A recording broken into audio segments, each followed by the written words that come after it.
I think it's time for me to go. A visiting presenter. That's right. And you're next.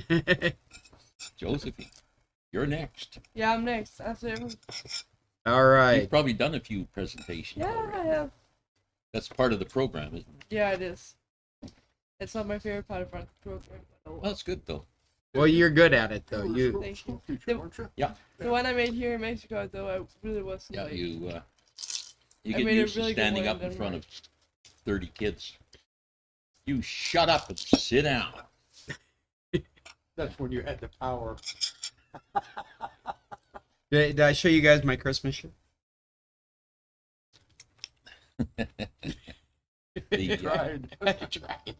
I tried. The worst thing to do is try to make a presentation in front of a bunch of teachers. Hey, Cheryl's here. They're terrible. I told them to shut up, too. Oh! Welcome to the San Carlos Computer Club. I am Scott Stimson, and this is Christmas Eve. We have showed up today with Josephine, who's my foreign exchange student that's staying with us this year, as my daughter is in France. And my eldest daughter, Emily, has come home for Christmas with her family from Alaska, and so she's here with us as well.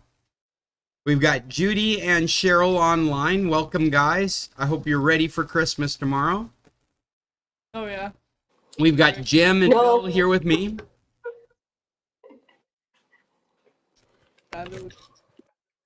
And in typical fashion, I do have a document that I sent out late last night, but I don't have any lineup of news articles.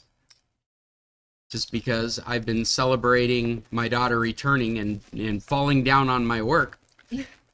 Yes, blame it on me. I'm going to set that link into our chat in case one of you two don't have easy access to it. And since I don't have any color too. formal... ¿Cuál color? Oh, Orojo, por favor. Bill is handing out chocolates. Gracias. Since I don't have a formal lineup Thank of any you. particular news articles, let me just start with the old classics, the Bill of Rights, the Bill of Digital Rights. I'm trying to push this everywhere I find it. I'm rebroadcasting it on social networks. I'm hoping to get somebody to comment on it. Nobody cares. Nobody cares. Nobody cares. Not until they need it. That's I don't right. care, I'm just on social media. The moment that you're being abused, you're gonna wish you had endorsed it. But it is here, and I invite everyone to make comments on it. If you follow the link from our document, it takes you to a Google Doc where you're allowed to comment all over it. So please take a moment to do it. Another self-promotion for the Anchorage Walkabout Town Bed and Breakfast. We are taking reservations right now. So if anybody is interested, just say you have a tie to San Carlos. I'll give you a 10% discount on our prices.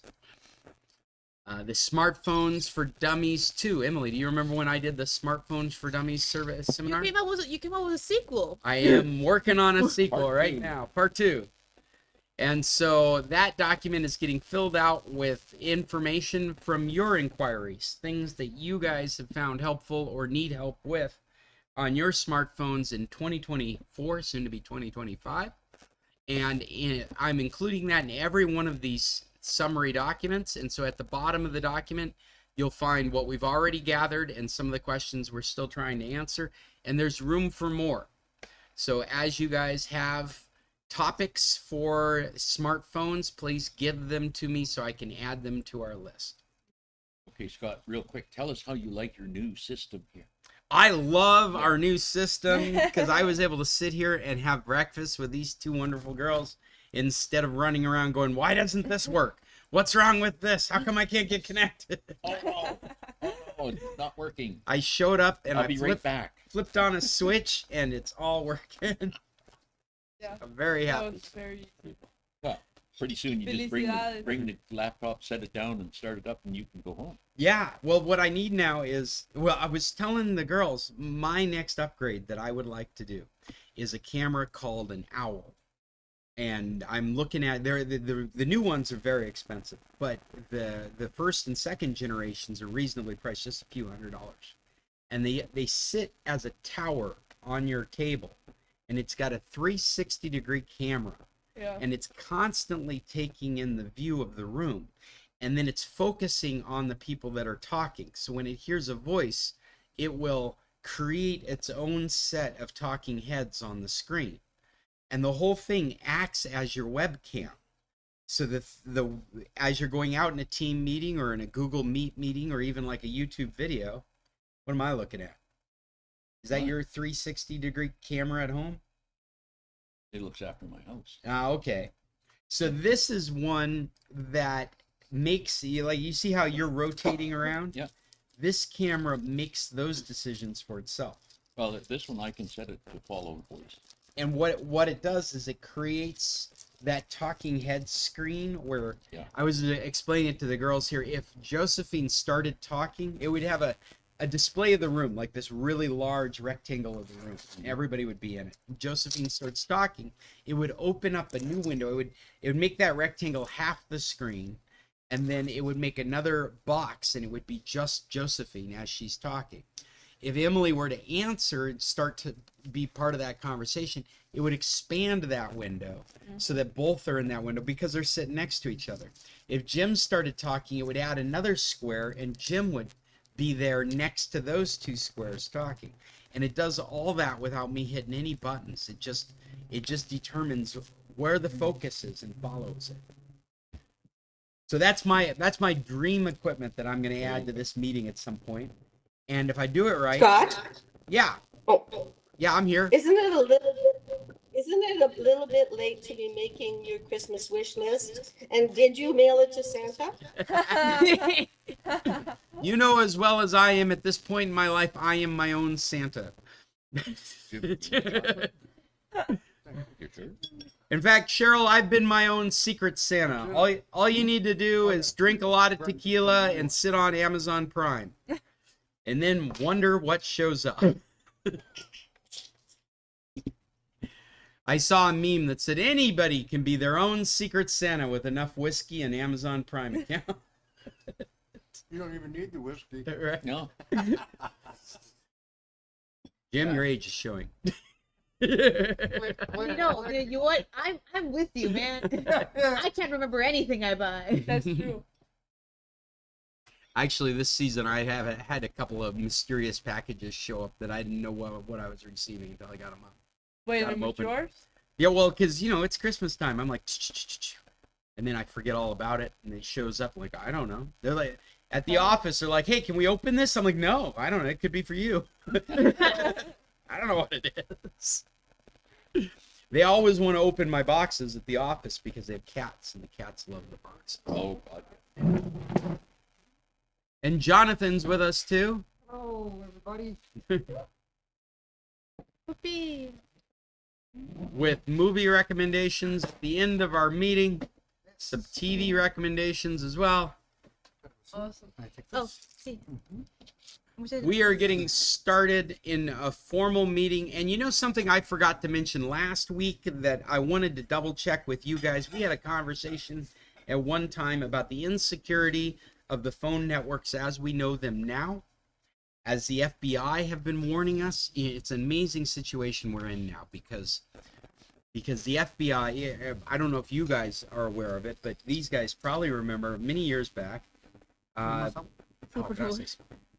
we had a shooting, a terrorist shooting in California, and the FBI approached Apple and wanted them to open the shooter's phone so that they could get the details from it. And it turned into this big legal case against Apple because Apple couldn't open the phone. Oh. And so the FBI was insisting that Apple make an operating system that could be loaded into the phone so that they could get into the phone anytime. So that they could make this switch at any moment. They could put this other operating system into the phone and it would allow access to the phone. And Apple flat out refused. And we had this open discussion about privacy and security on the network and on our devices. And Apple was championing security. And finally, FBI just gave up because they weren't winning against Apple. And they hired a hacker group out of out of Israel, this NSO group, and they opened the phone. And what we learned was this group has had software like this for a while, and they could have opened the phone all along. And what was really going on was they were trying to set a precedence that when law enforcement comes to a company, they get to tell the company what's going to happen. And that just didn't happen. And it didn't happen. Listen. Listen. Apple does a lot of things I don't agree with, but I agree with this. Yeah, I think a lot of us did too. And that was the birth of the Bill of Rights. The birth of the Bill of Digital Rights. Yeah, probably. It got, I'd like to say it's a lifetime work of thinking about all this abuse that's been happening to us digitally. That's what's provoked it. Well, so what was it I was gonna say? The what we've learned now. Oh, that's the irony of where we are right now. Because where we are right now is the FBI before didn't want you to be doing any encryption stuff because then it didn't know what you were doing. And so it was encouraging backdoors. It was encouraging people to use insecure systems. But now, at this moment in time, they've determined that they say Chinese. I can't help but imagine it's more than Chinese. Have gotten into the back doors of our telecommunications infrastructure, which were set in place before you guys were born, back in the 90s. They passed a piece of legislation that forced the telecoms to have back doors for wiretapping. And it's essentially like a master key. You can imagine any kind of key that was created in the 90s has been compromised. And it absolutely has. well, it was probably 8 digits long. Right, at most. At most. At most, probably like a 4-digit code. It's before Y2K, for God's sakes. They'll never crack this. Well, and those kinds of systems directly relate on, oh, we won't tell anybody. Nobody will get this code. Yeah. Right? Yeah. And all of a sudden, it's become clear in this year how infiltrated our telecommunications networks are. And it is so bad that the FBI is on the news saying, use encryption. Use encryption. If you're in politics, use encryption. Get on Signal. Get on WhatsApp. Use Facebook Messenger encryption. Do not use SMS. Do not trust SMS. Don't trust your phone calls on the phone networks. And it's like, we shouldn't have been trusting them all along. We shouldn't have been trusting them since the moment you were trying to get into them. And we should have known. They should have disclosed to us that they knew this security breach was possible since the 90s. But nobody told normal people about it. No, everyone thought they were doing things in a fairly safe way. And here we are in 2024, and they're like, no, you weren't. No. And now foreign actors have access to everything that happens on the network, which is absolutely true. And the ability to shut down those back doors from the 90s is very difficult because we've built infrastructure on top of infrastructure. So you can't just change those underlying layers of technology. It takes a revamping of the way the whole system works. So the Chinese, they keep saying Chinese. I can't help but believe it's more than the Chinese. It's every technologically sophisticated foreign adversary in the world has access to our communications networks. And because communications networks across the world are based on American communications network, you can bet they have more than American communications networks. And the United States has the same kind of access to our foreign powers. What has caught the FBI off guard is they never thought they would do it to us. The FBI's been like an ostrich with its head in the sand. It's like, no one can see me. And it's such a role reversal for them to be coming out going, you got to change to encryption. But that's what all the news has been over the last month is you got to change to encryption. You got to embrace Signal.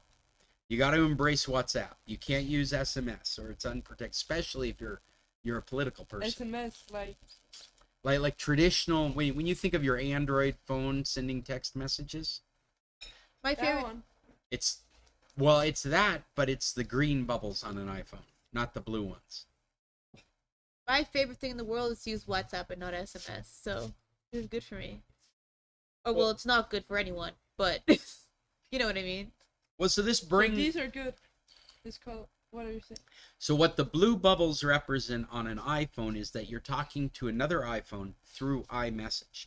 And iMessage in its very nature is encrypted.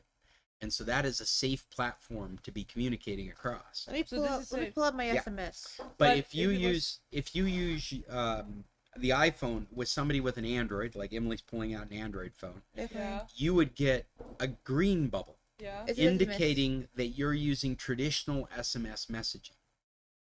And the traditional SMS messaging has no encryption. And traditional phone calls Is that for you? have, It's SMS. have no encryption. It's still Traditional doesn't phone work. calls have Well- no encryption. So it is easy for anyone that has access to these back doors to accumulate and store your communications, which is something that basically the U.S. government's been doing for years. They've got a big data warehouse in Utah we've talked about a number of times. Storage has gotten very cheap, and so they record everything that comes across their communication networks. The big data warehouse in Utah that stores all our data. We all know about it. Right. Yeah. Right. And I'll preach once again. If you don't want me to have a problem with it, offer me free backups. That's all they got to do to sell it to me. Is just say, hey, you can come to our data warehouse in Utah and get all your information back. I'd be like, I'm fine with it. You've already got it anyway. Make it easy for me to access. Yeah. See what you got. The most disappointing thing about the Hillary Clinton election, what happened to her emails? Yeah, we want to know, government. You've got them. Well, tell us what's in them. It doesn't Someone matter wants to she join- lost them. someone We know you have. No one wants to join the call. Oh, hey, look, Jim's here. Jim has not been with us for a long time. Actually, I think that's This is- Caroline. It's Yeah, it the doesn't say third Jim. Jim. Jim, hello. Hey, Jim. Hey, Welcome. you're muted. Oh, you are muted. So, Jim, you're joining us. We can't hear you because you're muted at the moment. But you're showing up. There's 5 of us here in Tequilas. Jim, Bill, myself, my daughter Emily, back from Alaska for the Christmas holiday, and our foreign exchange student Josephine has joined us in this meeting in person in Tequilas right now. Are you guys in Mexico right now? No? Hey, You're in the UK. Oh. Oh, It's not quite. well, Mexico. wherever you are, they have shitty internet. that could be anywhere. That could be. It could be Mexico.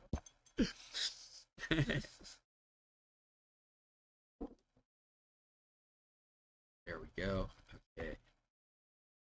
So we were just discussing the privacy problems with our current communication networks. And this is a callback to something that I had mentioned a few weeks ago and I have not followed up on. Has anybody done the secret word conversation with their families? Have you done it? Family, no. No? With friends? No, with the company that insisted I do it so they can send me their bill. Okay. All right. Yeah. We talk about Wordle almost every day. Right. Right. That actually, I know I'm talking to Emily because she's actually always asking me about the Wordle score. But this is the suggestion, is because now that we have AI that can generate conversations that sound like your family, and we have a communications network that is completely compromised, that people should have, they should, and in the Christmas holiday is a perfect time to do it. Sit down with your families and talk about having a secret word that will identify immediately you're talking to who you think you're talking to. And we haven't done it. Or what? Well, on the phone or in text message or whatever it might be. The fact that it is compromised, though, makes you a little weary. Maybe you need to change the secret word from time to time, right? Or maybe Been monitoring it, yeah. yeah, maybe because I think it goes hand in hand with the secure communication. So like maybe what you have is a secret word, and if somebody calls you and starts talking to you like it's your sister, you're like, if you're my sister, can you go over to WhatsApp and type in our secret word? Right? And then you're talking to a person that has that information. You're talking to a secure person. I hate AI, generative AI right now. I hate it where it is right now. What? Not particularly because of what it is, but because of the impact it's had on our culture. I've been in my IT class and ask people questions and have them answer, "Oh, just ask ChatGPT." That's not gonna work. That's not the right answer. That's not the right answer. At least tell me to ask Google. Christ. Well, and I was asking Google Gemini some questions the other day that were absolutely wrong answers. I was asking them about an article that I had been published the week before, and it kept telling me it was published that day. It kept telling me that it had information in it that it didn't have. It was just out and out making things up. Yeah. But the AI, your frustration with AI, with generative AI, is kind of the frustration we have with Bitcoin right now. That there's some valid, really good uses, but the technology's been exploited for evil. Yes. That's what it is because we have generative AI, we have unsecure communications with a computer that can pretend to be my daughter and sound and talk exactly like her and ask me to transfer money to her new bank account. Yeah. It's a big problem. Oh, she'd never ask me to do that. Bitcoin I probably would. That's how I knew it was her. That's our secret word. Poppy, I need some money. Now That's you have not to true. change it. That's not true. She's never done that to me. But it is funny. Love you. But it's the same problem with Bitcoin right now. I keep getting into these discussions with Irving because I've always been attracted to the mechanics of Bitcoin, and I'm disappointed by the amount of power use that's used. So it's not a green technology at all. But I love the idea of a decentralized currency that we can exchange in between each other without the government getting involved. I think that's a sound proposition.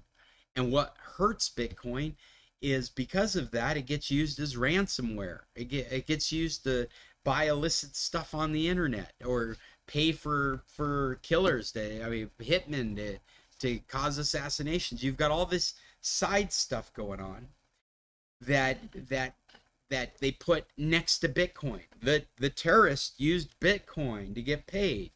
The ransomware, the hospital to get access to their computers again needed to pay the ransom in Bitcoin.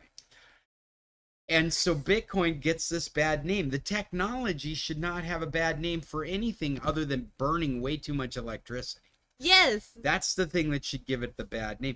AI shouldn't have a bad name, but it sucks up the videos you do on YouTube, and now you can call the fans and ask for donations in that voice. Generative AI is also, no one talks about this, it's also kind of bad for the environment in that it takes so much energy, That's a very good point.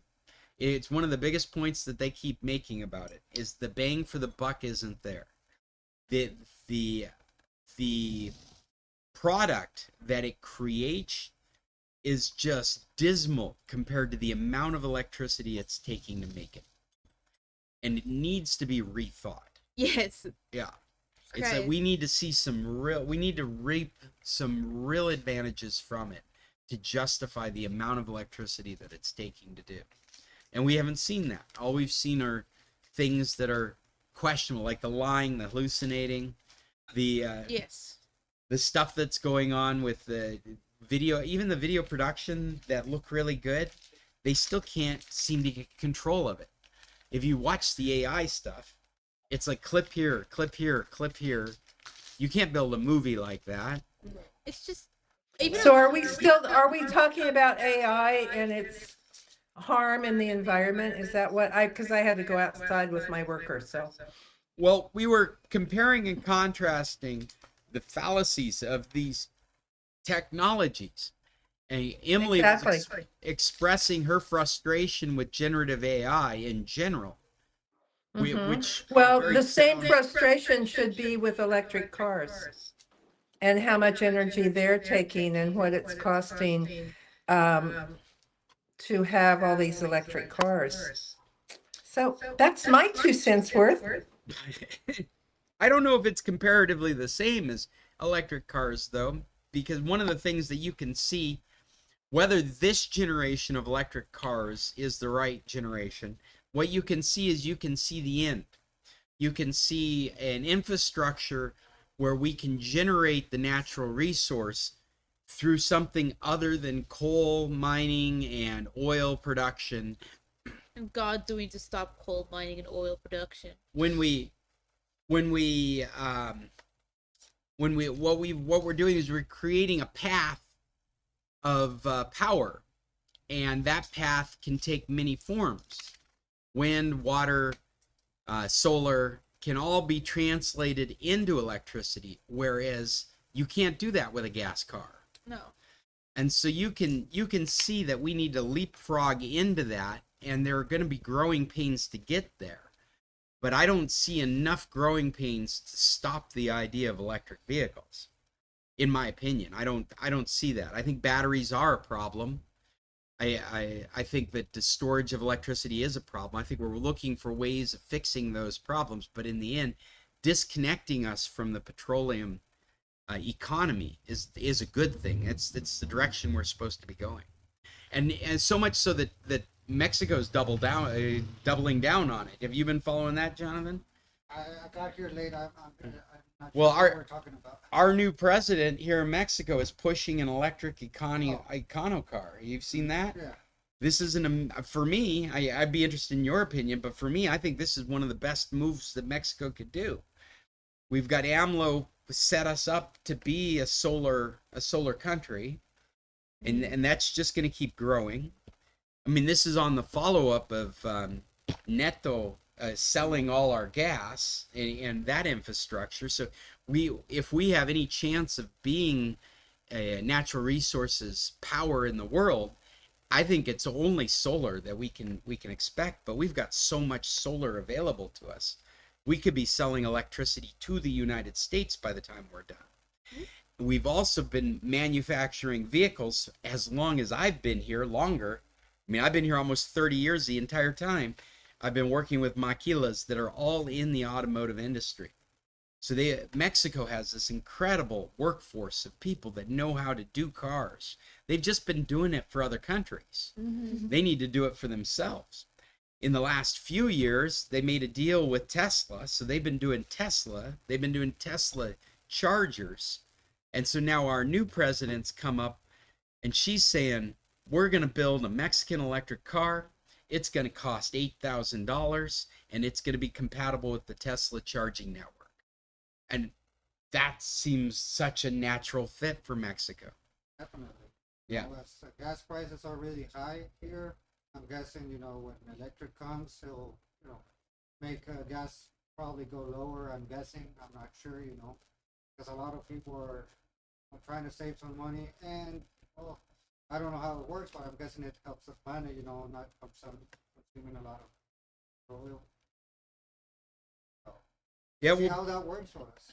people get frustrated with solar. It's like, you still need petroleum to make solar panels. You still need rare earth minerals to make batteries. And batteries, we still need to figure out how to get rid of. Lithium, right? Yeah. But we can't give up on the goal of moving towards electrified vehicles because of the carbon footprint of petroleum in the first place. I grew up in Alaska, and I've always been frustrated that our natural resource, I have a lot of respect for petroleum and oil. I think it's one of the most amazing natural resources on our planet. It makes up everything. There isn't a thing you can look at that doesn't have oil involved in it. It's amazing how we've evolved as a society. We're looking at this tablecloth has petroleum in it. We're looking at the table itself has petroleum in it. We've got the light bulbs up here that have petroleum in them. You look at your clothes, the buttons have petroleum in them. It is everywhere. It is like air. And as a society, one of the abuses that we've decided to do and perpetuate is burning it. Just burning it into the atmosphere to move us from point A to point B. To me, it's a natural to be replaced with something more efficient. Save the petroleum for the buttons on my shirt. Let's stop burning it in our gas tanks. Sorry, Jim, I know you're a big car buff. I hope you agree with me, though. I know you have solar panels as well. Yes. Wouldn't you love to just come and plug the Datsun in overnight? No. No. No. A big car buff, but also had solar panels. He took a gamble. They are quick. They run good. They won't work for me. Yeah. I travel too much. Got to get an electric car that's going to charge fast. They will in the future, Yeah. but now they won't, They won't. because I travel too much, and like from here to Tucson, and then it would have to be charged, because then we go all over Tucson and Phoenix and. Right. The way I look at it is the most effective electric car gets an average range about 300 miles. Yeah, well, I won't even make it. Yeah, so you go 300 miles, and then you have to take a coffee break for a half hour to get 80% charge on charging it. station. If there's a charging station. Yeah. Otherwise, you could be out there with your little solar panel.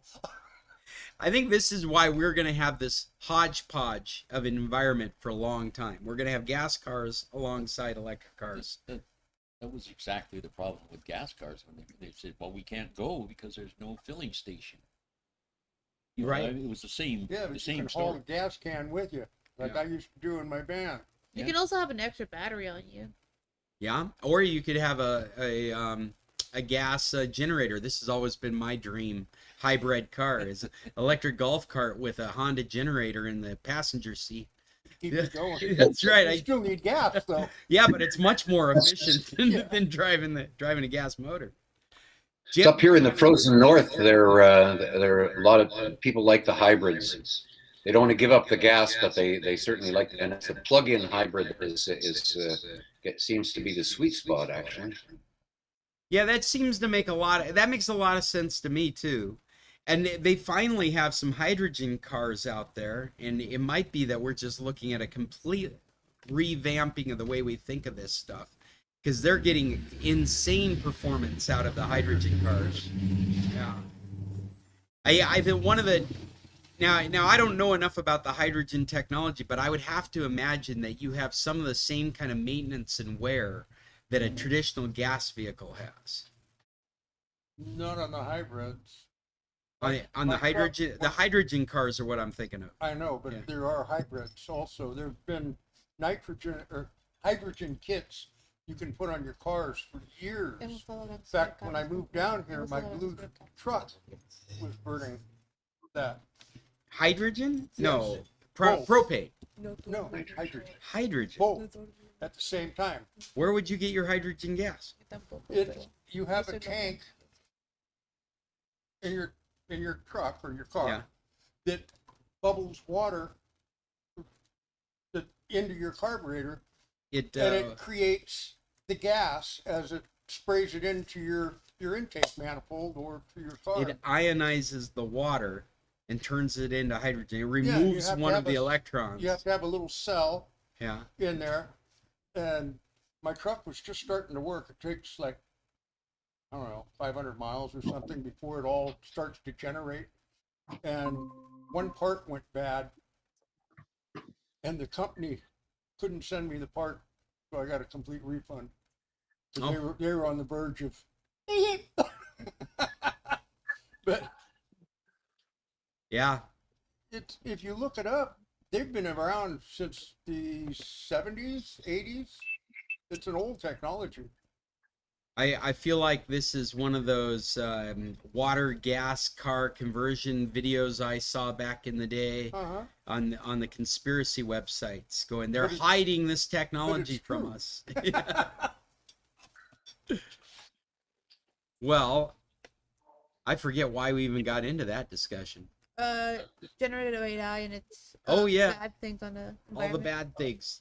And actually, this is mostly prompted by Emily's opinion. And if you guys don't know, my daughter's been doing IT in Alaska. And I'll ask her to say a little bit about the kind of stuff that she's doing. Yes. That's true. Go for it, I Emmy. can't believe I'm expected to participate in the club. So, I guess we've been learning what all the parts of a computer are, like a PC, Okay. and yeah, we've been learning how to put them together. We've been learning how to troubleshoot them. We've been learning all the things that can go wrong with a PC. It's I one of the things I learned that I really liked that I thought was really interesting was how server rooms worked and how they kept it all clean and like at a reasonable temperature. Like you can't have it to be too dry, you can't have it be too humid, you can't have it be too hot, you can't have it be too cold. And what I liked what I liked with the how the ventilation system works, which is there are rows of there's hot and cold rows, basically. Oh, wait, say that again. There's hot and cold rows. So we're talking about a data center and the way that you lay out the equipment Yeah, server room. in a server room. And you have hot and cold rows. Mhm. Okay, explain what that means. So they angle the fans in a way that it puts all the hot air in like a one spot, basically, and keep it away from all the stuff that can get overheated. I just think it's interesting. I like it. Okay. I've also been learning how to code in Python. Oh, you've been learning what? Python. Yeah. Oh, all right. That's a scripting programming language. Oh. Yes, I can't say I'm any good at it, but it has been fun. Are you messing around with the meeting? Well, I'm actually trying to get this camera working, and it's not working for me. See, you said too many good things about it earlier. Yeah, well, what I'm trying to do is add something to our presentation that I shouldn't be trying to add On the as we're fly, doing it yes. on the fly. You It haven't should have learned- already you- been here. You haven't learned your lesson. I haven't. Yeah, in fact, I'm gonna stop because I'm listening to Emmy.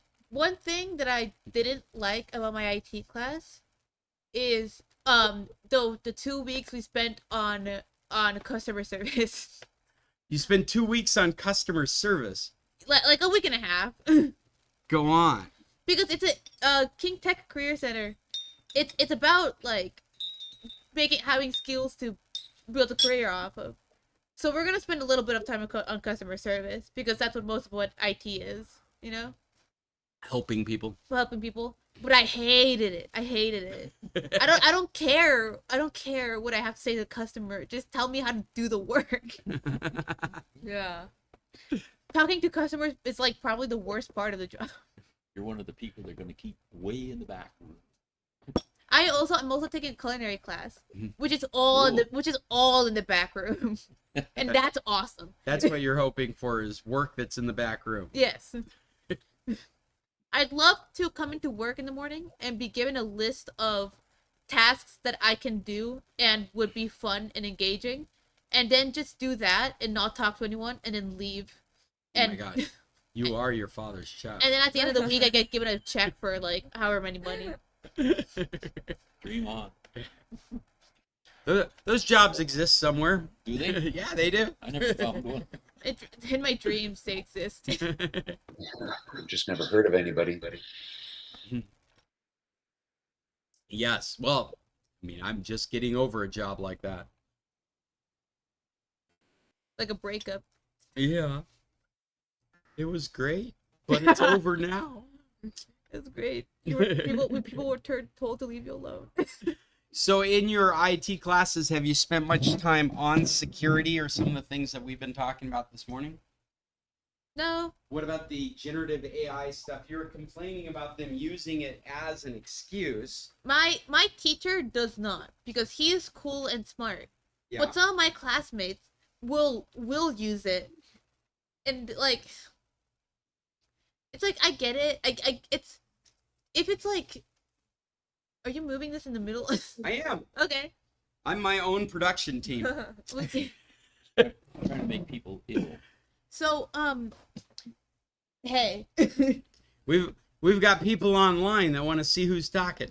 awesome. So like, Yeah, that's right. my classmates will use it to like get answers to stuff. And it's just not a good idea to use it to get answers to stuff because it's basically a virtual idiot. You know? Yeah, I think a better description I've heard used in tech circles is it's a virtual bullshitter. Yes. Yeah, I mean that's what generative AI is really starting to embody, is those characteristics that somebody displays when they're bullshitting you. A good bullshitter sounds very accurate, can make up stuff on the fly. It's based on real information, but a bullshitter has no real idea of the reality of what it's sharing. Sometimes something happens in a group of people where it makes me feel like the smartest one and it's a good feeling. Sometimes something happens in a group of people that makes me feel like the smartest one and it's a bad feeling. And this is what and when I look over and see my classmate reading the AI overview to try and find an answer, it makes me feel like the smartest one in a bad way. Well, I think my biggest frustration with generative AI is that it may come up with the answer very quickly, but I feel consistently I have to go double check the answer. Yeah. There are some things like a recipe for sourdough bread I would feel fairly confident is correct. But the instructions for turning on an option it'll whole cloth make stuff up. Have you ever seen the screen like Is that Richard? Oh, all right. Have you ever seen the there was an AI overview for how to make I don't remember make some baked good, and one of the ingredients that the AI overview listed was like glue. That's right, making pizza with glue. It was pizza. Yeah. Add glue for some viscosity. That's right. Hold pizza together. We've often found recipes that have huge errors in ingredient sizes too. They use the wrong, like say they put cups instead of teaspoons and things like that. Richard, we haven't seen your face in a long time. Welcome. I saw it. Stimson. Oh. Hello. We've got A young person. a special visit. Hey, old guy. Thank So, and Richard, you guys met, right? No. No, you haven't met Josephine. This is Josephine, our Hi, foreign nice to exchange meet you. student from Nice So your name is Denmark. Richard. Really a pleasure. Richard Mara, From the States or Canada? United States. I'm happy to be identified as. Especially in this day and age. Here for how many years? 15 minutes.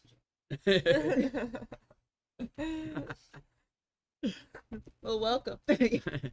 Well, welcome. We have done this Christmas Eve meeting with very little agenda, so we were just like open discussion on any topic. You've walked. Well, I have a topic We're then. discussing the NSO thing. Oh, yeah, we had started talking about the NSO You know, thing. that's only one interpretation. Your interpretation was only one interpretation of what occurred there. Because when they allegedly opened the phone, they said, well, we didn't find any. So there's an alternative interpretation that NSO was not able to open the phone. Oh, I've got you. Like they said they opened it, Mm-hmm. but they didn't find anything, which is just, it's almost the same as saying we couldn't open the phone. Yes, but we would prefer not to say that We couldn't open the phone. Well, I think with the most recent events, it's pretty obvious they could have opened the phone. Think? Yeah. Yeah, with what we've discovered with these backdoors in the way the infrastructure works. It's their software that has gotten propagated across these phones to allow them to be open. And that's the part that the FBI is so upset about right now, is that because of those open back doors, they've been able to allow this malware to go across iPhones and Android phones to accumulate all the credentials needed to get into the rest of the phone because of these underlying back doors that should never have existed in the first place that ended up in place because of rulings that were done in the 90s. The government office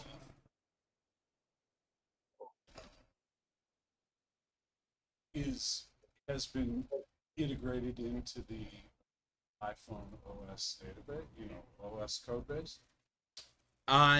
What I'm saying is because of the kind of security access that they required American telecommunications networks to have on the equipment that was put on their network, that they had open access to the hardware.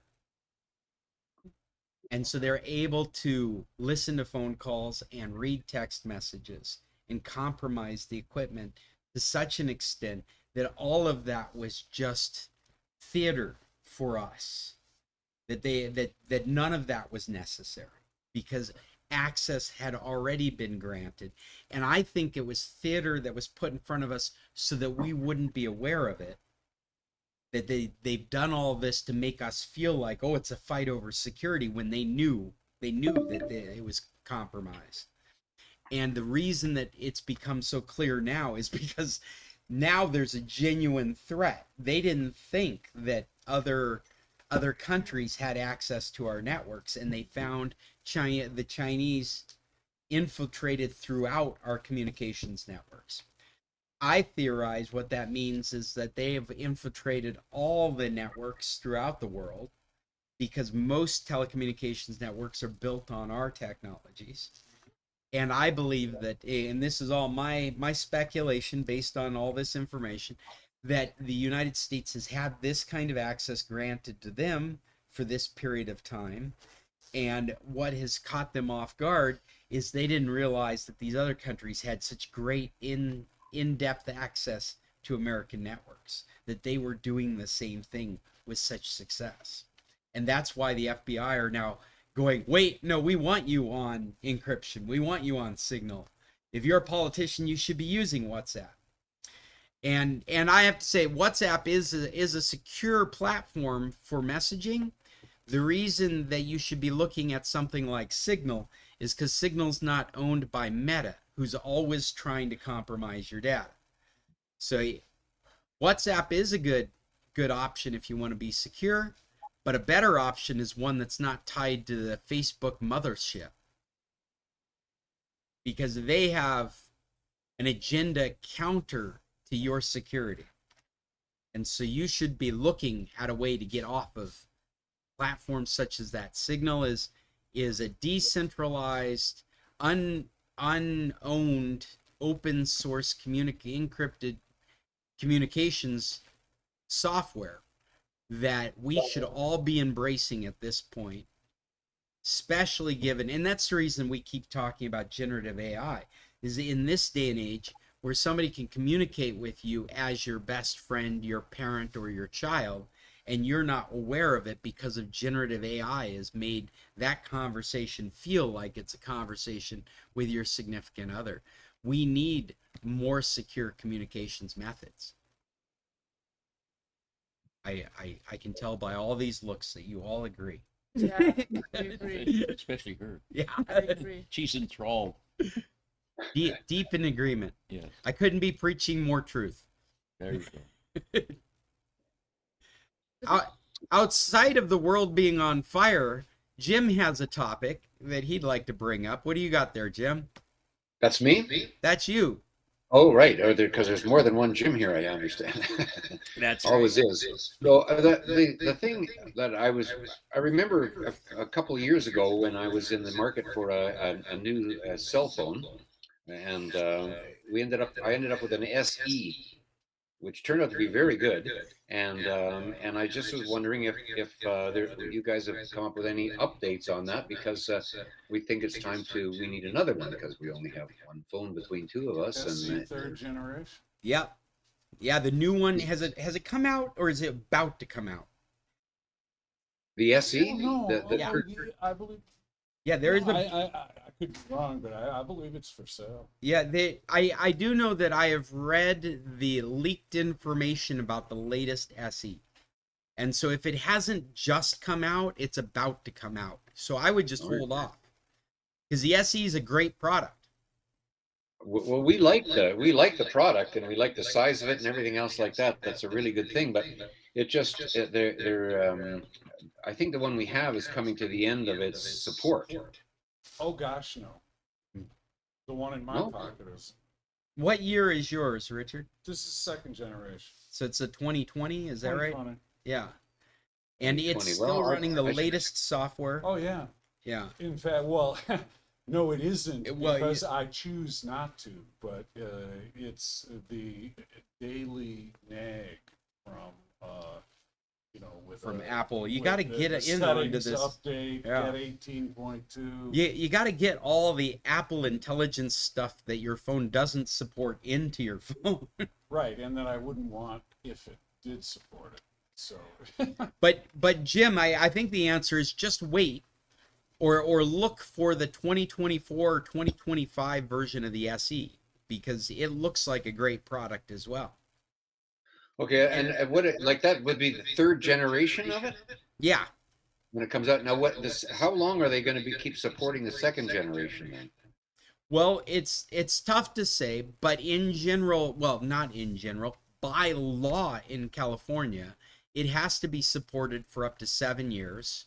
So the second generation is 2020. I would expect software updates and At hardware least- repairs until 2027. At Jim, least. yeah, Yeah, at and, least. and possibly longer. Mhm. And I, Well- I wouldn't pull the trigger Yeah. if OS updates were the primary concern that you have. I wouldn't even think about it until they announced that after the next one, there aren't going to be any more. I mean, End of life. yeah. I mean, this Yeah. is years out. Yeah, basically, it's still running the latest operating system. And so I think what you would be looking for a new phone because you broke the screen, the battery doesn't have enough life, or you've decided to do something with the equipment that the equipment can't do, like you want to take HD videos, something like that. Other than that, if it's working fine, I would sit on it until the next generation comes out. It's just we want another one. Let me just say this. I believe that what James was saying, hi James, hi Caroline. Anyways, Hi, I Freedom. believe what he was saying was he's gonna keep his, but he wants to get one for Caroline. So they have two. Is that Yeah, right? That's right. Oh, okay. And when I talk to all the kind of the geeks that I know, which not too many around where I live, average age around here is over 60. So they keep turning me around to iPhone 13, and I just wondered if it's a good idea or whether I should try to get this later. Well, iPhone Yes. 13 is roughly 2020 itself, so you're not really picking up. It's a any- lateral any- change. Yeah, I mean, you're not picking up any extended. Life. Like if you were to buy a 13 now, you would expect it to have about the same life as your current phone has, Oh, interesting. because it's from that generation. All right, yeah, because I got to admit that most of the people that I know, when I talk about the SE, they don't know anything about it. Yeah. But there's a push for the SE. The SE needs to exist in the world. There's a huge following of people that want a smaller phone. Yeah, And so if you can hold off, it is either just been released. I would double check to see if it hasn't already been released, because it is Christmas. No, it's out there. The third generation is out. You know what? Give me a second. I'll look it up. Go on Amazon. yeah, because Well, I'm just if gonna the third generation comes out, that's going to make the second one a lot cheaper. And for Yeah, but- somebody like me who's not out on the cutting edge, I mean, I like the nice camera, I like the speed of it, things like that. But I don't need anything that's. Well, the third gen still has the one lens, so you're never going to at least you're not getting better camera. Yeah, I mean maybe it's a little bit better, but James, SE. I replaced my SE with a 13 mini. Mine is called a 13 mini. It's about the same size, and I quite like it. Great. And you just bought it with a plan? Yeah. Yeah, we've Looking been at with it right AT&T out of Vegas for a long Well, wait. time. So I bought it No. in Vegas at the It's only Apple second store. gen right now. And it was an older thing at That's the why I time, didn't check Amazon, so it was a little cheaper. because the people lie. Oh, Interesting. Well, I'm thinking about that I'm because on Apple. If there's a third gen available, it's in the list of phones that's I'm available. devastated. Let's find there it. is a third. Okay, well, Oh no, I'll I'm go. sorry. I'm looking at its versus. So it's saying you can compare it to, but it's not saying whether it's. Oh, go to No. Amazon. Yeah, Well, no. It says that you can buy it on Amazon. Yeah. No, This no, must be the third gen that we're looking. The third gen has an A15 chip. We don't know. Okay, let's go to. I don't know. But Hey, let's ask Gemini. I've looked at it. Do That's not all- ask that's the Gemini. next phone. Is the iPhone SE third gen available?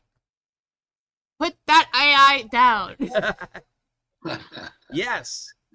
Also known as the 2022. Okay. Ask for its sources. Yeah, I mean. So that's the third gen that we're talking about. So it's the fourth gen that I'm talking about.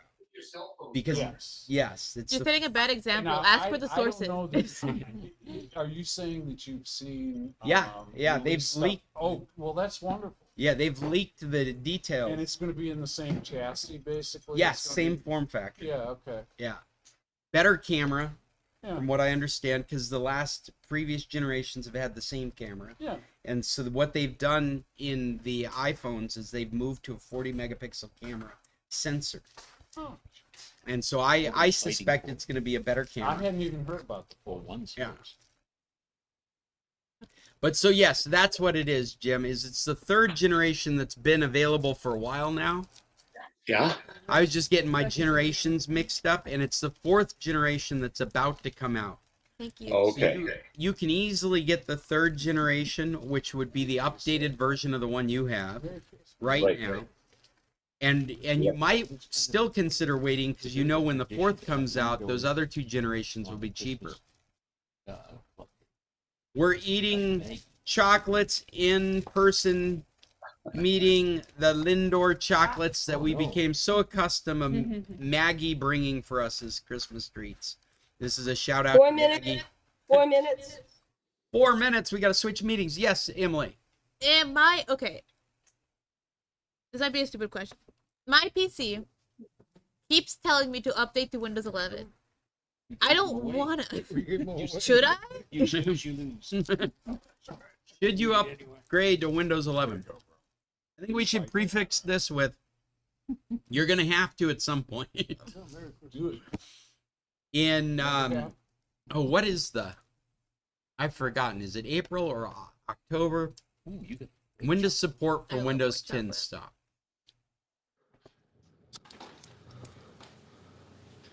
When is support? Windows 10, Yeah, I can't August remember. 13th, Is it August? I believe. 2025? Look at this. When is support is my Google search, and the first suggested is when is support for Windows 10 ending? It's on everybody's mind. October 14th. 14th. I missed it by, just by a month and a day. A month and a day. Well, and I was kind of remembering as October, but there's something else happening in April, so I was getting AI mixed was up with April. unreliable. Yeah, well, what the hell? I'm older. So that's what's going on, Emmy, is in October of next year, Microsoft has said they're going to drop support for Windows 10, which means security updates will not be pushed out. Means Kubuntu, Yeah, but they will. They will. Linux. You know what's happened? If you guys have been following the percentage of usages out there, Windows 10 has gone up as they keep doubling down on they're going to shut down support for it. The percentage of Windows 10 users keeps going up because nobody wants to run Windows 11. Windows 11 has this very small portion of users, and we're getting closer and closer to the deadline. So much so that Microsoft has recently come out with a couple of statements that make it sound like they're going to lower the system requirements for 11. And this is kind of what I was expecting would happen because they want to put out Windows 12. Windows 12 needs to have hardware that can run AI stuff. Nothing that's running Windows 11 right now is ready for that. So I kept thinking they were going to have to lower the system's requirements for 12. But this is a better idea. They lower the system requirements for 11, right? So it captures all these computers that are still out there that are running, that aren't able to run 12. They definitely can't run 12. But they open up the field for Windows 11. And everybody's switching over to 11. And if they want 12, they're buying new computers. That's better than buying 2 new computers. Well, yeah, because there is no hardware ready for Windows 12 right now on the market. You buy a Windows 11 computer right now, it's not running Windows 12 in the future. They're going to have to lower the system requirements. But if they do that now, if they say, okay, we recognize there's 70% Windows users are still on Windows 10, we got to get them into the future. Let's lower the requirements for Windows 11. Now they're on Windows 11. They've got an end of life that's 3 or 4 years out there. And now that they can start pushing Windows 12 at people without feeling guilty about what they've done. Hey, so question. If I decide to keep at Windows 10 after the cutoff date, that would just be like, I get no more security updates. My computer might be more prone to viruses and cyber attacks. You're going to be treated like a redheaded stepchild. They're the only people that are going to get updates, but I think this is going to change too. I mean, I think they're going to lower the Windows 11 system requirements, and they're going to, this is all my own speculation, but from what I've read and I see the way Microsoft works, we're going to hit October. There's going to be 70% of people are still going to be running Windows 10, and there's going to be this mass security issue throughout the internet, and Microsoft's going to be held responsible for it. And so they're gonna slowly go, okay, it's really important. This 0 day is really important. We're gonna push it out to all Windows 10 users, and they're gonna do that, and they're gonna trickle people in. This trickle into new equipment with the new operating system while continuing to support Windows 10, even though they say on the front end they're gonna keep saying no, we're done supporting 10. But I think you're giving Microsoft too much credit. No, they've done it in the past. They did it with Vista. They did it with Windows 7. They did it with Windows 8. They did it with XP for half a decade. Right? Yeah. But Windows 8, an operating system nobody used, continued to get software updates forever because a few people kept using it. I've got too much crap on my Windows 10 that I bet don't want to deal with. You know? 4 minutes. It's too bad. We've lost the meeting. Nobody's with us now. Let me get on the other meeting. Exactly, right? If only I could talk to someone about this stuff. Exactly. Oh well. Oh well. But no, I mean, Scott, you've heard me say this, but from a Linux user standpoint, I have to edit myself for public consumption, but this carnival, that there's going to be just this absolute. That's Richard speak for shit show. Go ahead, Richard. No, but I mean, there's going to be just this wonderful flood of very, very performant hardware coming on the market because, for example, large corporations, they can't just, if Microsoft stops security updates, a large corporation, because of HIPAA requirements, if it was in healthcare or whatever, they can't just decide to ignore that. Yeah. They have to sell off all those, or lease back, all of that hardware. Or switch Linux. No, but they're not going to do no that corporation's going to do that because they Yeah. can't No. get HIPAA certification. And they can't get, so from the civilian Linux user, non-corporate Linux user, Yeah. there's just going to be all this wonderful used hardware that's very performant. Yeah. I mean, if you're the corporations are dumping en masse, it's going to drive the prices down to nothing. Linux is the cool bad boy of operating systems. Well, a good example of that is this. I've got a project right now that I'm putting together for a macula out in Empalme that I have not worked for like 10 years. And they called me up saying, we need to switch over all our PCs to be Windows 11 compliant.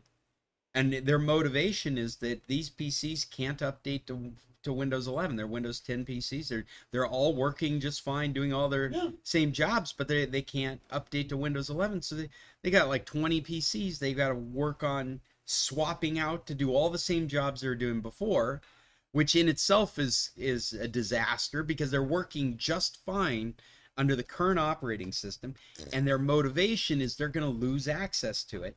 And they have decided that it's a better use of money to get everything running on Windows 11 with new equipment than it is to pay the because Microsoft does this. You can pay to have your Windows 10 continued support, and they charge a premium for it because they know corporations are the only ones that would pay for it. I don't even pay for Windows 10 like now.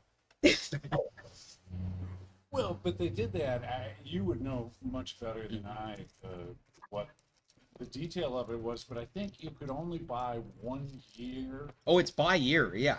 No, but they were only offering it to non-corporate customers, like 1 year of it. So it's a complete Band-Aid solution if you're.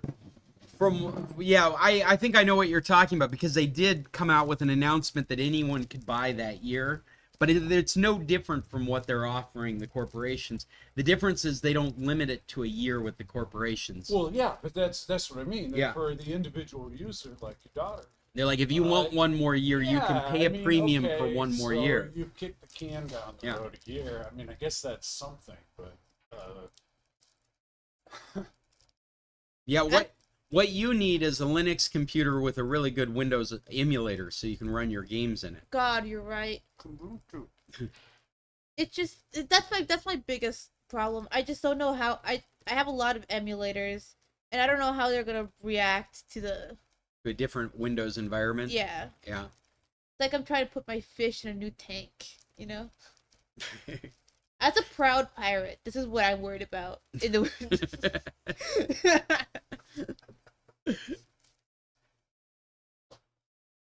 Well, so that's a genuine concern. It's a genuine concern for me. Yeah. Yeah. I'm running a Linux that's running Windows programs and games. Yeah. As T. Richard said, Linux is very good in that this doesn't happen, and it is the bad boy of operating systems, the cool bad boy. Well, Richard is a big fan of Linux. He runs only Linux. You're right. Well, look, I'm lucky because some people have to have native Windows operating environments because of the software and there are a lot of people who, but if you're lucky enough to have a software ecosystem that you can run on Linux. I mean, all of this with the announcements, and I see this, in the tech press with both Apple and Microsoft. Linux, or at least the flavor of Linux that I run, which is a Ubuntu derivative. Okay. Well, it's Ubuntu, but whatever. But, we have a release schedule, right? It's not like, oh, the Apple event, and like, what are they going to say? It's like, no, I mean, I know that the next thing is the next version of my OS is coming out in April of 2026. There's a schedule. And they the stick to the first schedule. point release is going to be in August of 2026. I mean, and then 2028 and 2030. I won't even live long enough to be. But I mean, it's a release schedule. Okay, this is like adult computing. Yeah. Well, and Microsoft has kind of lost focus on what an operating system's supposed to do, what it's supposed to be for. I mean, we use an operating system to do so many things that don't require the operating system itself. The majority of people spend their life in a web browser, an email client. These Or aren't your application. what even your applications are mostly web-based applications now. Well, but I mean, even if they're not web-based, you know, when I'm in Firefox, I'm in Firefox. I'm not in Linux. Well, that's my point. Is Yeah. that you're in the web browser. Or- You're in the cloud doing stuff, and the operating system is just the vehicle that took you there. Yeah. But it doesn't matter what color the car is, or how big it is, or what kind of tires it has on it. And that's what the operating system market has been up till recently. It's like, oh, don't you like these monster tires? Don't you like I've got four-wheel drive? And it's not the case anymore. We're using the same vehicle for everything now. It doesn't matter whether it's Linux or it's Macintosh or it's Android or it's Windows or it's iOS. We're all going to the same places, doing the same kinds of things. And I'm generalizing, of course. But like even for example, this meeting, I'm running a Windows computer. I don't need a Windows computer for this meeting. I was ready to replace it with a Macintosh computer. I could replace it with a Linux computer. I get stuck in the Windows environment because I have such a customer base of people that are stuck in the Windows environment. So I need to be up to date on Windows. But Microsoft hasn't provided any intriguing, compelling reason that you should own a Windows computer. The only compelling reason they have is because you used to own a Windows computer. That's the most compelling reason to buy Windows, is that you know Windows. Yeah, it's easy to use. Yeah, it's easy to use. It looks so similar to what you were using before that you'll be happy using it again. But as far as the past, you had to be compatible with your software stack. That software stack did not run the same on other environments. So you were stuck in Windows. Corporations are stuck in Windows. They run software that's tailored for them. They built themselves that won't run on any other platform. So they've got this captured audience. And that's why when you talk about Microsoft numbers, you're always talking about corporate use. You're seldom talking about consumer use. You're always talking about corporate use. But the consumer, we've reached a world where most people aren't running a standalone edition of Photoshop that only runs in Windows. That just doesn't happen anymore. They got a subscription to the cloud. The cloud version has 3 different versions of the software that you can be running. There's no reason to feel like you're obligated to Windows. It's just kind of like you're scared to move on to something else. And Microsoft would want you to be scared to move on to something else. Well, I think you also have a lot of legacy. I mean, when starting to gravitate towards Linux, it was a pain in the ass. Yeah. And it really did involve a lot of learning. But when I set up all those virtual machines over the summer, and I was loading up probably 10 or 12 different Linux distros, they all just install now. Yeah. It's, Everything just works on Linux. If you need an Office suite, you can get an Office suite on any of these platforms that is completely compatible with any other Office suite that might be out there. So you're not buying a Windows computer because your corporation uses Windows and you all share Word documents and Excel documents. You're not locked into that anymore. That software stack is so mushy now, whereas before it was rigid and you were locked into it. Well, I like the thing that you said in a previous meeting. I can't remember when, but where you were talking about that the only reason that somebody couldn't use LibreOffice would be, if they had absolutely never ever once not used Microsoft Office. so maybe that person, if you said work on this doc today, Yeah. could be a small issue because it's set up, the interface is a little bit, it's different. You're talking about somebody that has a little bit of Office experience but doesn't do word processing. I'm just talking about that if somebody has ever used an Office suite other than Microsoft Office, even a little bit. This is the GIMP thing. right? Because like a GIMP, perfectly useful photo editing, graphic editing software. But if you've ever used Photoshop, you're not going to use GIMP. Yeah, it is so different from Photoshop. You're looking for. I actually found it a use for GIMP Oh, in my life, yeah. other than just to hate it and swear about it and things of that nature, which is that it has a very nice batch processing function. It does. I've used it for that myself. GIMP.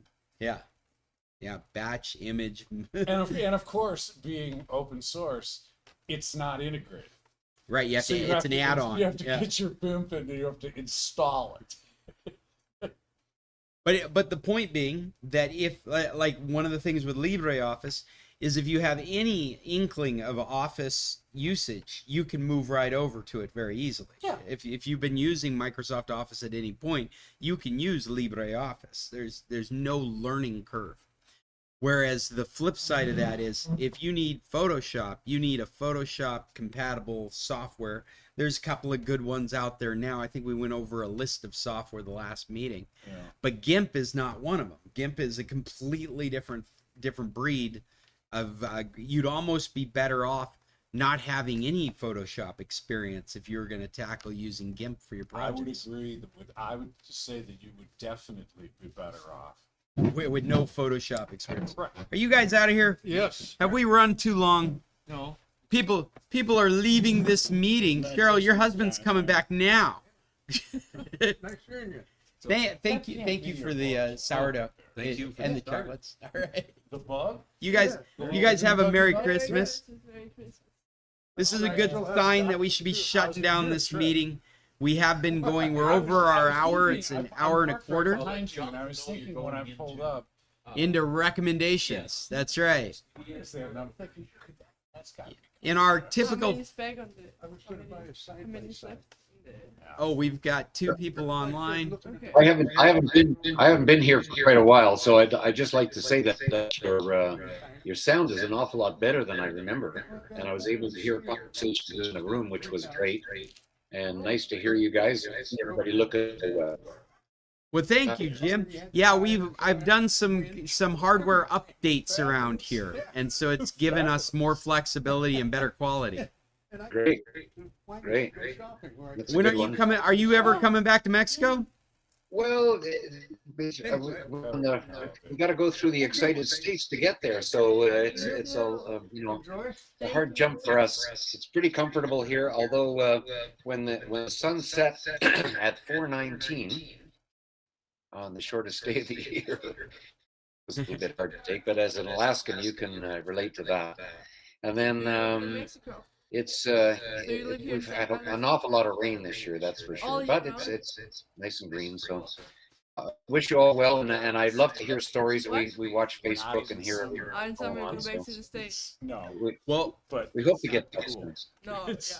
hopefully we'll be here I'm sure next they week. told I hope you you can that. join us then too. I've been here from August. Okay. and it was All right. New Year's Eve. So you Au revoir. Until New Year's Eve. You have a Merry Christmas, Jim. Bye-bye. Nancy. You too, Yeah, Cheryl. actually. Hello. Hey, Good evening. we're at the recommendations period of this. When we reach the end of the meeting, we like to make recommendations for stuff. It's something Cheryl and I really enjoy, and Jonathan as well is here with us. And I'm gonna let Jonathan start. Go ahead, Jonathan. What do you got? Okay, I got a recommendation. It's called T-34. It's a Russian movie about a tank squadron against Germany. Really nice. It's not a big budget movie, but it's a really nice movie. If you want to watch it. Competition. Is it a war movie? Yes, All right. Russia against Americans. Oh, A tank squadron against a lot of It's honestly German very good tanks. money, Really nice. It's a 2018 movie. Does that sound right? I think it's 2019, but yeah, 2018, 2019. It's How are you? about it. Yeah.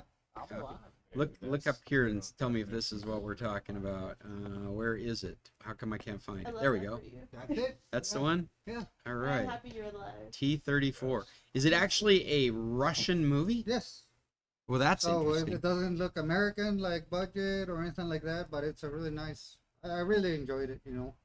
it has subtitles. So if you're thinking that it'll have, how do you say, dubs? Dubs, Doesn't? yeah, it doesn't. Or at least I couldn't find it with dubs, but I prefer watching movies in their original language. So That's the way we kind of rolled too. Awesome. So the synopsis is here: 1944 courageous group of Russian soldiers manages to escape from German captivity in a half-destroyed legendary T-34 tank. Those were the times of unforgettable bravery, fierce fighting, unbreakable love, and legendary miracles. Fast and Furious on tanks is the tagline. well, I wouldn't consider it Fast and Furious because that's just dumb. But I understand where they're going with that, you know, because it's it's mostly all about the tanks, you know. T-34 was a really good tank, and you would have to watch it, you know, to see, because it doesn't have a lot of budget, but all the budget goes to when they're shooting the tanks, when they ricochet or they hit the target. So they're a really nice slow-mo takes. Oh, When so they spent some time when on the shells, yeah, special effects and graphics. when it comes to the shooting part, you know, you see when the shells enter the tanks and ricochet, and people get like, Oh, some Michael Bay stuff. not that, kind of, Yeah. yeah. But not with the sounds and like unnecessary explosions. It's like, Yeah, it's, you know, Russian sci-fi movies have become just amazing. Their computer graphics, and like the storylines are pretty weak at times, but yeah. the atmospheres that they're able to create, their graphic production companies Yeah, are really that's what I mean. Like, it doesn't have a lot of budget, but you can tell that they do put an effort on the special effects, you know, that part. So it's a good Sunday watch. You know, it's not like the best movie Yeah, ever, but it's one that I enjoyed last week. Well, that's cool. I'm gonna add that to my list. Yeah. You also came in today talking about another one that I already wrote down. Yeah, the other one I recommend is not for everybody. It's adaptation of one of H.P. Lovecraft stories that is called The color. Color from Space, or from Outer Space. Yeah, Color Out of Space. Color Out of Space. Nicolas Cage with his family, they live in a barn far away from people, and meteorite lands, and things start to happen. You know, you have to watch it, but it's like a horror movie, you know. If it's a Lovecraft story, things get really crazy, bizarre. Yeah, there are some like kind of it's from outer space, so space horror with a little bit of body horror there, some mutations, DNA stuff. I would guess there's probably tentacles in it at some point. No, HP without tentacles. No Kraken or anything, but there is like a weird mutation when it comes to sheep and animal farms and stuff like that. Wow. But if you like Nicolas Cage, you know, sometimes he can be really weird and fun acting. He's great in this movie, you know. Hey, speaking of Nicolas Cage, did you get to watch that other movie we talked about? Long Legs. It's still on my okay. watch list. I'm pretty sure I'm gonna watch it the next couple of days. Yeah. Oh, and I can't remember the name, but it's a Hugh Grant movie that is called Heretic, I think it's called. Heretic. Yeah. That one as well. It's a good recommendation, you know. I haven't had a chance to watch it yet, but you recommended it to me the other day, and it's on my list. Yeah, it talks about faith and Christianism and Judaism and like different kind of religions. You know, so it's a movie that you can talk to people about. You know, if you're religious or I've not, heard good there's things still about things to talk about it. You know, it's so cool. It's really interesting. You know, and Hugh Grant, he's always been a love movie, like kind of a romantic comedy. Rom-com. Yeah, rom-coms. So in this one, he's not that. So he does a good performance of being a really creepy guy. Oh, because So he takes in two Mormons that want to speak about God and everything, but he started to question their beliefs, you know. So I won't tell a lot of the movie, so I don't spoil anything, but he's really creepy in it, you know, and I didn't expect that from him. So he looks like that on the picture. Oh yeah, yeah, you can see Yeah. it. So yeah, Yeah. you can see Wait, it. well, you remember he back? actually sings Sometimes the you radio wake up song, and your Radiohead voice song, I'm a There's not creep, much you can Oh, do yeah? and he except sings it really just go on creepily. to So yeah, Well, I'm a his whole weirdo. persona has shifted ever since he got You know, into when you're trouble listening, with his relationships back in the early 2000s, and yeah. he lost all that work as a rom-com person. You know, 'Cause no one could see him Yeah, in that anymore. role You know anymore. what? Yeah. you But know he's what, Theo? embraced being I a am bad my guy, age right now, and he it's does a also really don't have good an job idea being a why bad my- guy. Well, you haven't seen this movie, highly recommend it. You can see that. he has- Heretic. Heretic. Yeah. I'm adding it to my list too.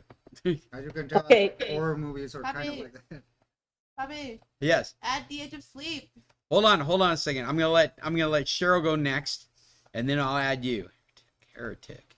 Go ahead. Okay. Cheryl. It's like the opposite. I'm glad that you're writing them down because I was having a hard time, hearing Jonathan. There's a lot of other talk. But anyways, I was watching Acceptable Risk on Prime. It's a Oh, that's a fun one. 2017 Yeah. TV series.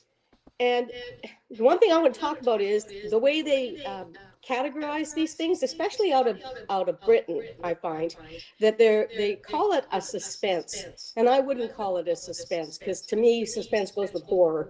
This is more of a mystery kind of. It's a detective story and illegal activity kind of thing. Not a lot of violence or anything. It's an interesting tell of the world that some people got involved in. A big pharmacy and a few other corruption issues and things like that. So it was quite an interesting, it's a 6 episodes or 5 episodes kind of thing. So it's a Couple TV nights. show. Acceptable Risk. Is that right? Yeah. And it's funny because when I was looking for it on my phone, I think I have VPN on one thing and not on another. So I'm not sure what country it's available in. Yeah, I'm not finding it on the Trax site as it. Okay, Oh, here it is. Acceptable Risk. Television series. Acceptable Risk. I found it on Prime. I found it on Wikipedia. I wonder if it's got a different name that it's listed in on Trax. Also, that's not enough time. That's like Acceptable Risk. Oh, maybe I just found. I'm always amazed at how a website can't find stuff on itself better than Google can find it on it. This is it, isn't it? Cheryl? I think so. It's hard for me to see your stuff, but Can you see that? yep, that's it. Sarah it. Manning is the lead character. Just gonna have you search for that. But yeah, Okay. it was kind of fun. Well, not That in our list here. You got any others to add? No, not right. Well, I'm still watching a couple of my Canadian TV shows, weekly shows kind of thing. So, Locke and the new Matlock, and then the other one is, oh my goodness, what's it called? Oh, Elsbeth. Oh, that's a Els- fun one. Elsbeth I've been is watching the that. fun little lawyers and stuff like that. But I should say Merry Christmas to everybody, and have a good day tomorrow, and we'll see you guys next week. All right, Cheryl, you have a Merry Christmas. Thanks for being with us, and we will plan on seeing you New Year's Eve. Yeah, but some people do. So Hey. All right, bye-bye. for example, All right, at guys. 10 in the morning, It's just us if you now. want to have that for Our dinner, online or our also online we are group has closing our own 6 maybe. I don't know. has left We'll us. see how movements- Yes, Yeah. your recommendation, Emmy. Gonna come and stuff like that. Okay, Yeah, you're gonna see that. Yeah, I'll leave it the car. It's because like Tuesdays. Emmy, your usually the recommendation. slowest day of all the week here in San Carlos, and as well it's holiday. The Edge of Sleep, So puppy. I'm not The expecting Edge of Sleep. This is it. But still, we're open just in case. Yeah. Do want to.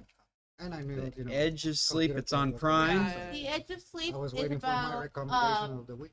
like some virus or Did you something already goes get around a that recommendation? if you You? that No, what I happens if you go to I- sleep you I die. don't really have time to watch And it movies follows here. these I like watch three what they people, watch. 4 people I mean, that But on like your own? like whenever that you're are not like here, night shift workers Yeah, like a- or like Yeah, has yeah, one yeah, had yeah. insomnia Movies and series. that like are like the only ones that But- like are alive right now because they weren't expected to sleep. What would be you your know? favorite? Right. Everybody else went to bed really- and died. These really like people, the that Rocky was their movies. job to stay up Rocky. and Rocky and Rocky. finish their job Yes. to find the rest of society had died in their sleep. Yeah. It's Please don't be awesome. fine. It's so good. No, it's not. It's not. I think It scratches my brain. It's Mm. awesome. It is good. It's 30-minute episodes. You can burn through it like it's a 3-hour movie. Yeah. And it is. It's really well done. The main character is so me, for real, for real. mean. Me. I'm He's a me, He- for real. she for can real. relate to it. Here we go. Here's the track version of it. I love characters with sleep disorders. I think they're so fun. Well, and it's kind of a subtle movie, but then like people, they basically die in their dreams, right? And Yeah. the dreams are insane. Your Oh, dreams you are see their crazy. You see their dreams? Yeah, like it's a graphic, almost horror, and then outside their dreams is very subtle. I like they're dealing with a serious situation, but it's not like they're dealing with zombies or anything like that. They're dealing with the fact that they gotta stay awake. But And- what do you mean? How can they dream? As Because if you someone dream, who you're stayed awake asleep, for right? like 5 days. or Right, so, but Let me tell you, people it are gets dying bad. It gets in their ugly. sleep because of their dreams, and so they represent the dreams on Yeah. screen. Oh, because I- of and the I'm dreams, watching these because they die people. in the dreams. They Stay die awake in for their 3 dreams. days. Well, The edge of well, sleep. acting, The edge of stay sleep. awake. Yeah. I really want to Very watch. active. Have you heard of that? And I'm like, whew. It's a series on Amazon Oh, Prime series, right now. Serious? Yeah. Okay. But it's real. They're short episodes, which for the subject matter, it's much easier to digest 30 minutes of that than it is to digest an hour or 2-hour movie. Yeah. They I buy built it in 30-minute intervals, so you get done with one, you're like, well, let's go on to the next one, and you can do that for the entire thing. And It turns into like a 3-hour movie. okay. Really deprived. Sounds nice. It's good. Edge It's of sleep. Yeah, the premise is that there are just a handful of living people now. that have survived a virus of people that have died in their sleep. And the handful of I people, slept for Freddy 5 days, Krueger? Never said it yeah, would. yeah, that kind of idea, except it has affected everyone that's asleep. Everyone that has gone to sleep has died. So it's kind of like the Quiet Earth, where like people have just kind of woke up. So the people that survive, they don't sleep, or they That's are right. just immune to whatever happened. No, they just happen to not be sleeping. Like Emily was saying, they're night workers. They got off a night shift to find all of society's gone. Or insomniacs that weren't able to sleep. They're looking around and all their neighbors have died. That's And then the drama is trying to find a solution while staying awake. And so they're like, what, 3 days into So I'm not guessing getting they any started sleep? with like psychosis, Uh-huh. stuff like that. Because And of like sleep and like the deprivation. main guy's gone longer than anyone else without sleeping because he does have insomnia. I didn't think I would just give it. I would survive a long time, I guess. You think? Yeah. Yeah, let me. I don't know how long I'd survive. Like I'm going to sleep. Goodbye, everybody. I want to put Elizabeth in here, but I'm spelling it wrong. I'm bad at sleeping when I'm stressed, so I think that'll save me. But yeah, I'm guessing dying with stressing out. So we Yeah. don't sleep, I'll you have know. to find it later. I'm having trouble finding it. Well, anyway, we have reached the end of this meeting, unless anybody else has any recommendations to add to our list. You know, recommendations are not just TV shows and movies. They could be anything. They could be a service, an app, a website, some piece of hardware that you're appreciating, or a podcast that you enjoy, a book or audiobook. Any of these things you think it would be good to share with the rest of the group. So if you're listening to us now and you have a recommendation, keep that in mind and bring it to our next meeting, which should be, you're going to be open for New Year's Eve. Yes. So we will plan on having a New Year's Eve meeting here at Tequilas again. At the same time, same place, Tuesday at 10. Until then, everyone, tech on.